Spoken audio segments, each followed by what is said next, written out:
What's up, guys? Today we're going to be talking about the Dolphins' loss against the Vikings, and we're going to be going over some stuff that we liked, we didn't like, but we're going to be talking about a lot about why there's no reason to be worried, and that just talking about the team in general. Next week, getting some guys back. We'll talk about that. Before we get started, though, make sure you guys subscribe. I'd really appreciate it. We're continuing to grow, so thank you guys for that. First, we're going to get into what we liked and what we didn't like. We're going to start with what we didn't like on the offensive end. Really, we didn't get anything going. There was a stretch where we had a bunch of just 3-and-outs or quick drives. The first drive of the game, it looked like a promising drive, but then Skylar ended up getting hurt at the beginning of the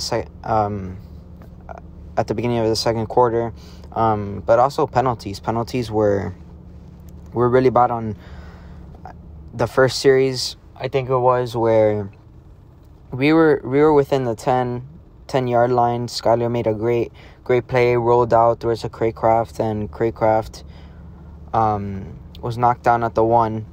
But really that the offense did look good that first drive. Skylar looked like he had command, but those penalties really brought us back, and then eventually out of field goal position, and then only scoring a field goal in the first half, putting up 3 points. And then really the offense was, other than those 3 points, it was non-existent until the fourth quarter, where we had that touchdown to Gesicki with 4 minutes left. But then after that, just Dalvin Cook had that run that kind of sealed it for the Vikings. And then Mike Gesicki had another touchdown, but that was when the game was pretty much over. So yeah, the turnovers, I didn't really. We had, I think it was 3. Teddy had a bad interception, bad throw, didn't read the corner. Patrick Peterson, veteran, and then Waddle dropped a pass that was an interception, and then he fumbled, and that was and if we would have scored that drive, we would have tied it up. But everyone talking about that, like Waddle, yeah, it's his fault, but really it's not. We shouldn't be now all of a sudden saying that he's a bad player and that he's horrible, because really, without him last season, we wouldn't have, our offense would have been non-existent. He's been great for us. Yesterday, I mean, yards-wise, he had that nice gain towards the end of the game, where he ended up hurting his shoulder. But then he ended up coming back in, so I don't think it's a long-term issue. But he made those plays. Everyone makes mistakes, but those are really that's really his first big-time mistake in his first, 20 games? So, actually, yeah, like 20 games. So, really, I think he'll bounce back if he plays next week. I think he's going to have a career game, especially with Tua coming back. That's just what I think. But then on the defensive side, we don't really have anything negative to say. Noah Igbinoghene, he actually played. He had I believe it was either pass interference or holding, pass interference. But after that, he made some really nice plays after on Adam Thielen. 2 that were very good plays. That's what he needs. He needs experience. Not ready to give up on him yet. He's gotten very little opportunities. Obviously, when we've seen him get those opportunities, he hasn't really played the best. But hopefully, towards the end of the year, we know. Hopefully, he steps up, because really our cornerback room is depleted without Nick Needham now. Then Kader Kohou didn't play last week. Byron Jones, I don't know what's going on there. So maybe look that I wouldn't be surprised if we trade for a cornerback or sign a cornerback. But really the defense played very well, except for those two big plays.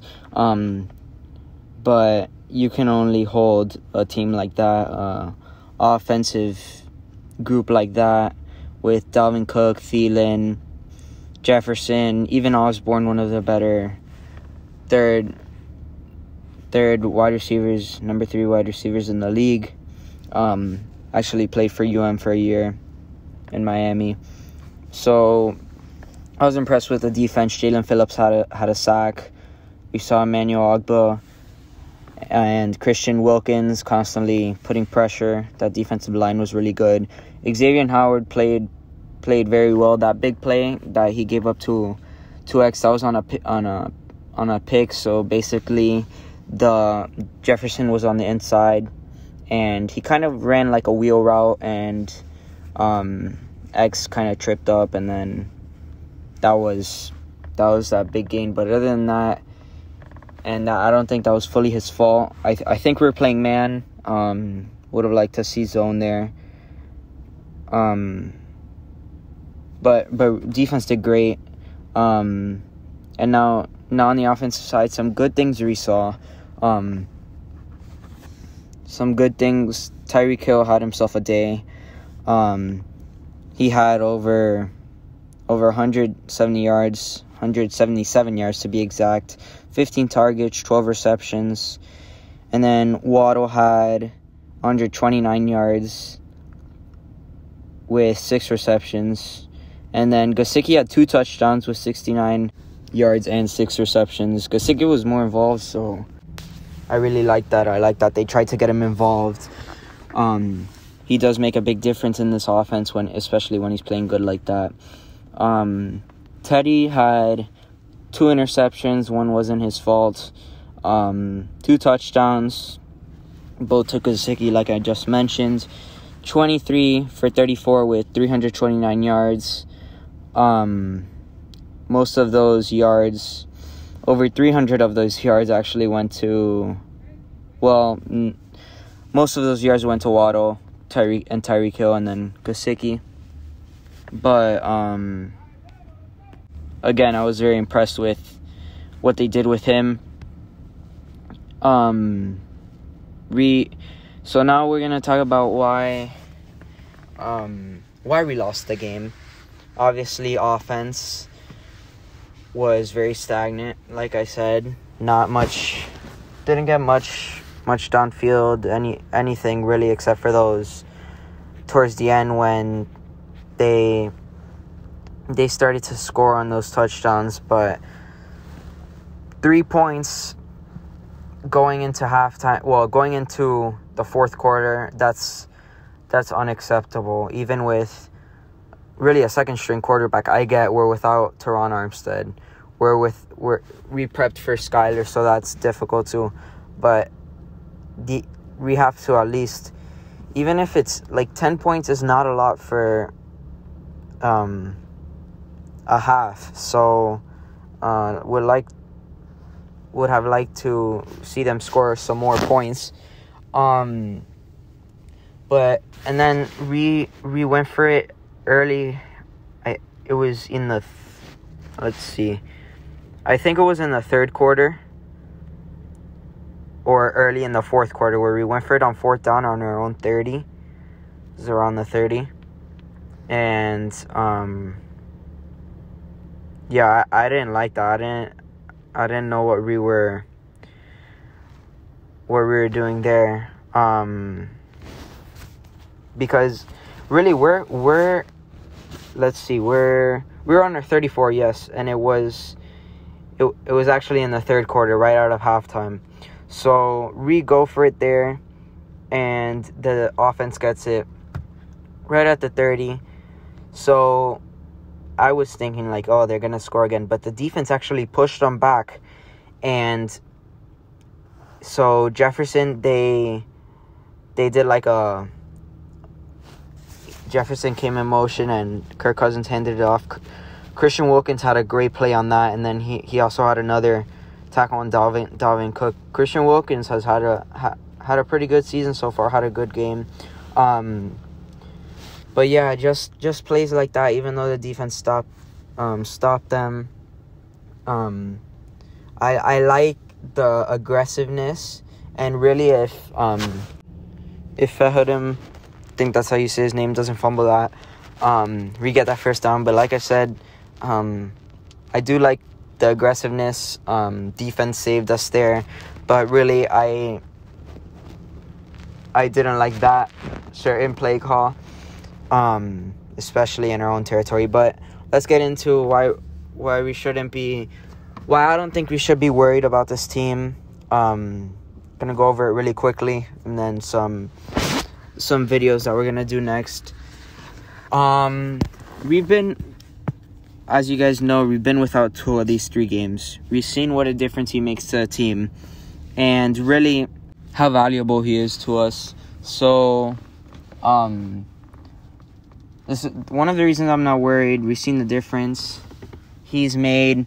Going into that Bengals game, he was supposed to be the starter. Teddy played most of the game. Going into the Jets game, Teddy was supposed to be the starter. Skyler played most of the game. And then going into the Vikings game, Skyler was supposed to be the starter. Teddy played most of the game. So really the guys who were supposed to be backing up weren't really preparing to be the starter. Ended up playing majority of the game. So that might have been one of the reasons why this offense hasn't been able to put up points. Tyreek Hill and Jalen Waddle are off to a great start. Tyreek Hill's leading the league in receiving yards, just over 700 yards. And then Jalen Waddle right behind him at 3rd or 4th in the league with around the mid-500s. So very good start for them. Obviously with Tua back, I don't expect them to stop. I only expect them to get better. But then we also haven't had Teron Armstead healthy for 2 games that he hasn't played. Then Xavier Howard played the Bengals game, didn't look 100% at all, maybe not even 50%. And then he didn't play the Jets game. Kader Kohou didn't play the Vikings game. Austin Jackson's been out. Nick Needham's out for the season. Prayers for him. Torn Achilles. Hope he comes back. So the way he was playing before, we know that torn Achilles can, that tearing the Achilles can affect like your movement later on after the injury.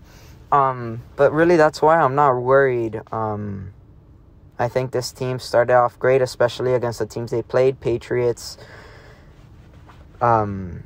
Ravens and Bills. Beat those teams, then played against the Bengals, Jets, and Vikings. If you tell me that they're 3-3 before a season at this point, I'm fine with that. I think we'll be 8-3 after this stretch of games here. Very winnable games. But let me know what you guys think about this team, if you guys are concerned about them, and if you guys are excited for anything. Really very excited for that Steelers game, Brian Flores' revenge game for the team. Some things where came out after he was fired, the way he treated the guys in the locker room. It's also the 50-year anniversary of the undefeated season.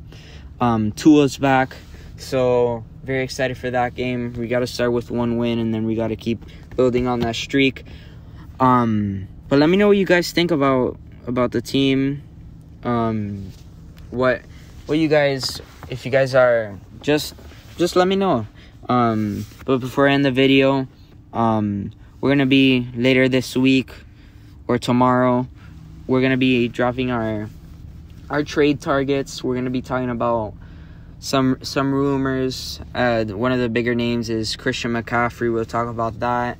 Some people saying how we should trade for him. I'll talk about that, voice my opinion on that. Some other big names, mainly from the Panthers. They're trying to rebuild. DJ Moore, Brian Burns. Then from the Jets, Elijah Moore said something today how he was unhappy, but I don't think he gets traded. So I'll release that video later in the week, maybe tomorrow. But yeah, let me know what you guys think about that too. Any trade targets, obviously. We need a cornerback, more cornerback depth. So let me know if some players you guys want us to trade for or sign. But other than that, thank you guys for watching, and fins up.